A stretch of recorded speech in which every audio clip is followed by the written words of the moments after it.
కనిపిస్తలేదు తమ్మ పూజ్యాత్మలం గురోర్పదం ధ్యానాత్మలం గురోర్మూర్తి మంత్రమూలం గురోర్వాక్యం ముక్తిమూలం గురోర్కృపః వందే ఇంచలపుర నివాసాయ శ్రీభారతీశాయ మంగళం. శ్రీభారతీశాయ మంగళం. భ్రమరాంబ సమేత మల్లికార్జున స్వామి యొక్క దివ్య చరణాలకు నమస్కరిస్తూ ప్రాతస్మరణీయులు మలయాళ దేశంలో భవించి ఆంధ్రోద్దేశవారకులైనటువంటి పరమ పూజ్య మహర్షి మలయాళ స్వామి యొక్క దివ్య చరణాలకు నమస్కరిస్తూ ఈ రామకోటి యజ్ఞ సంస్థాపకులైనటువంటి బ్రహ్మ విలీన పరమ పూజ్య శ్రీ శుద్ధ చైతన్య స్వామి దివ్య చరణాలకు నమస్కరిస్తూ ఈ కార్యక్రమాన్ని అంతటికీ అధ్యక్షులైనటువంటి గురుతుల్యులైనటువంటి స్తోత్రీయ బ్రహ్మనిష్ట పరమహంస పరివ్రాజకాచార్య పరమ పూజ్య శ్రీ పరమాత్మానందగిరి స్వామి యొక్క దివ్య చరణారవిందములకు హృత్పూర్వకంగా నమస్కరిస్తూ వేదికపై ఉపస్థితులైనటువంటి పరమ పూజ్య జయదేవానంద స్వాముల వారికి, పరమ పూజ్య శ్రీ శంకరానందగిరి స్వాముల వారికి, మా కృష్ణానంద బ్రహ్మచారి గారికి హృత్పూర్వకంగా నమో నారాయణ తెలుపుతూ ఈ కార్యక్రమానికి 2 చక్రాలుగా మా భువనేశ్వర్ గారు,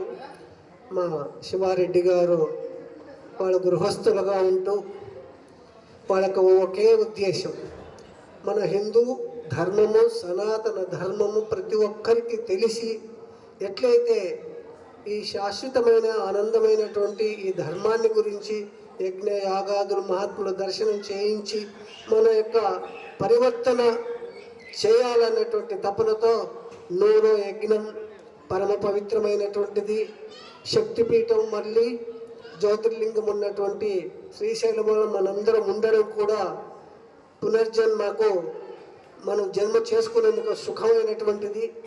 అట్టి 100వ రామకోట యజ్ఞంలో మనమందరం పాల్గొన్నాం.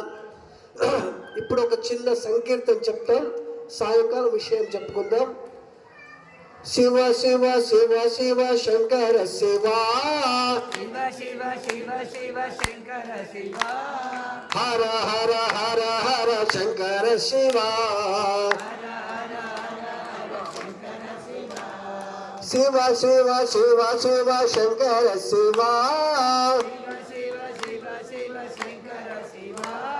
హర హర హర హర శంకర శివ శంభో మహాదేవ శంకర శివ హర శంభో మహాదేవ శంకర శివ గిరిజా రమణ శంకర శివ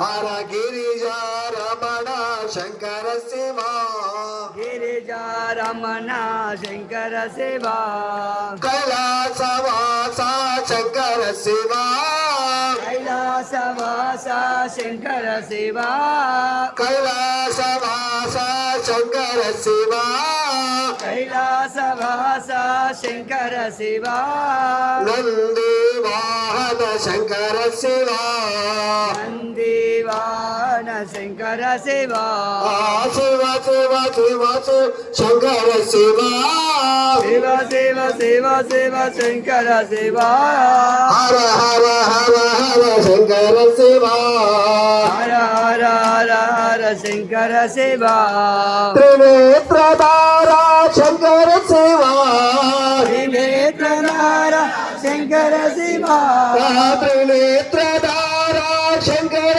శివ త్రినేత్రధార శంకర శివ త్రిశూల స్వామి శంకర శివ త్రిశూలపాదు శంకర శివ త్రిశూలపాడు శంకర శివ త్రిశూలపాదు శంకర శివ భవ భయ హర హర శంకర శివ భవభయ శివ శంకర శివ భవ భయ హర హర శంకర శివ భవభయ హర శివ శంకర శివ భస్మాంగధార శంకర శివ భస్మాంగధార శంకర శివ శ్రీశైలవాస శంకర శివ శ్రీశైలవాస శంకర శివ భ్రమరాంబ సమేత శంకర శివ భ్రమరాంబ సమేత శంకర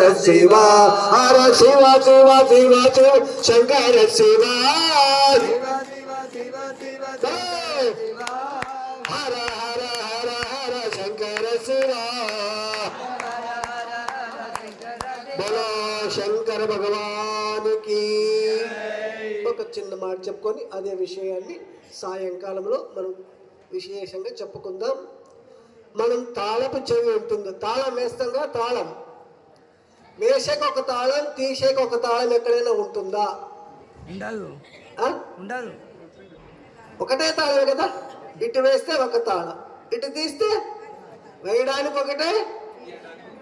మరి మనస్సు ఒకటి ఉందంటారా రెండు ఉందంటారా? ఒకటేనా? ఒకటే.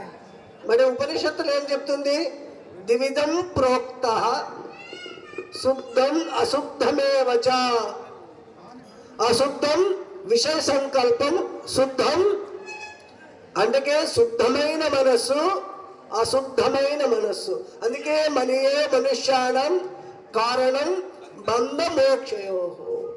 ఇప్పుడు మనమందరం ఇక్కడ కూర్చున్నాం, మనమందరూ స్వామి వైపు చూస్తూ ఉన్నాం. ఒక్కసారి ఏదన్నా ఒక శబ్దం వచ్చింది అనుకోండి, మీ తల ఏమవుతుంది? ఆ శబ్దం అయిపోతుంది. ఎవరైనా చెప్పలేరా తిరగమని? అందుకే జగత్తులో ఇక్కడ కూర్చొని వంటింట్లో పోపు డబ్బాని చూసి వచ్చింది. ఇక్కడ కూర్చొని వంటింట్లో పోపు డబ్బా ఎక్కడ కూర్చొని. అక్కడ కూర్చో. కనుక మనసు అందుకే చెప్తాడు, కబీర్ దాస్ కూడా ఒక దగ్గర ఆయన చెప్తాడు, దీనికి కాష్టక తపస్సు అంటారు. ఓ మన్ జాయతో జాయగా తూ హైసా బయట. ఒక చిన్న ఉపమానం చెప్పుకుని సాయంకాలం నేను చెప్పుకుందాం. ఒక స్టీమర్ వెళ్ళింది, స్టీమర్ సముద్రంలో స్టార్ట్ అయ్యి వెళ్తా ఉంది. వెళ్ళేటప్పుడు దానిపైన ఒక పావురం పక్షి కూర్చుంది. అది సముద్రం మధ్యస్థంగా వెళ్ళింది ఆ స్టీమర్. ఆ పక్షి లేచింది, ఎక్కడైనా తిరిగి ఎక్కడైనా కూర్చుందామని. ఎంత తిరిగి గంటలు తిరిగినా సముద్రంలో ఎక్కడ ఒక చెట్టు, ఒక ఏదో ఒక రాయి రప్ప ఏది కనబడలేదు. ఎక్కడి నుంచి అయితే లేచిందో మళ్ళీ అక్కడికే వచ్చి కూర్చోవచ్చింది. అట్లాగనే మన మనస్సును కూడా స్థిరంగా ఇక్కడే మల్లికార్జున భ్రమరాంబ సమేతంలో స్వామి గురువు గారి సన్నిధిలో స్వామి చెప్పినటువంటి భద్రం కరుణేభి శృణయామ దేవాహ. ఈ చెవులకి ఏ దిద్దులు పెట్టుకుంటే వజ్రాల దిద్దులు కాదు, నీ జీవితానికి భవ్యమైనడానికి భవరోధ వినాశనానికి ఏ వాక్యం వింటే విన్న వాక్యాన్ని శ్రద్ధతో అనుసంధానం చేసి అనుష్ఠానంలో పెట్టుకొని ఆచరణలో పెట్టుకొని జీవితం చేస్తే నీ జీవితం ధన్యమవుతుంది. అటువంటి విషయాన్ని సద్గురుదేవులు మనందరికీ బోధించి జన్మ చరితార్థం చేస్తారని మిగతా విషయం సాయంకాలం మాట్లాడుకుందాం. ఓం సహనాభవతు సహనో భునత్తు సహ వీర్యం కరవావహై తేజస్వినామవధీతమస్తు మా విద్విషావహై. ఓం శాంతి శాంతి శాంతి. హర నమ పార్వతీపతి హర మహాదేవ్. ఈ అవకాశం ఇచ్చినటువంటి పరమాత్మకి స్వాముల వారికి, మా భువనేశ్వర వారికి మళ్ళీ కృతజ్ఞ స్వామికి ప్రణామాలు తెలుపుతూ హరి నమ పార్వతీపతి హర మహాదేవ్. శంభో శంకర.